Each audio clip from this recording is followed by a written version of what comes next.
రష్మిక మందన ఈ పేరుకి పరిచయం అవసరం లేదు. 'చలో' సినిమాతో మన తెలుగు తెరకు ఎంట్రీ ఇచ్చి ఇప్పుడు స్టార్ హీరోయిన్‌గా నేషనల్ వైడ్‌గా క్రేజ్ సంపాదించుకున్నారు. అయితే రష్మిక గత 7 ఏళ్లుగా ప్రముఖ హీరో అయిన విజయ్ దేవరకొండతో ప్రేమలో ఉన్నట్టు వార్తలొస్తున్నాయి. ఈ వార్తల్లో నిజం లేకపోలేదు. అయితే గత కొంతకాలంగా ఫిబ్రవరి 26న విజయ్ దేవరకొండ, రష్మిక మందనాలు పెళ్లి బంధంతో ఒక్కటి కాబోతున్నారనే న్యూస్ కూడా బయటకొచ్చింది. ఈ నెల 26న ఉదయ్‌పూర్ ప్యాలెస్‌లో వీరి వెడ్డింగ్ అంగరంగ వైభవంగా జరగబోతోంది.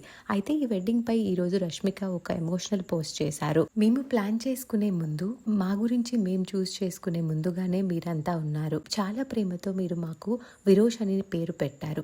సో ఈ రోజు మనస్ఫూర్తిగా ఈ ఆనర్ తో మేము కలిసి వస్తున్నాము. మేము ద వెడ్డింగ్ ఆఫ్ విరోష్ అనే పేరుని పెట్టాము. మా మీద ఇంత ప్రేమ ఉంచినందుకు అందరికీ థ్యాంక్ యూ. మీరు మాలో ఎప్పటికీ భాగమే. Biggest hugs and full love అంటూ విజయ్తో పెళ్లిని అనౌన్స్ చేశారు రష్మిక మందన.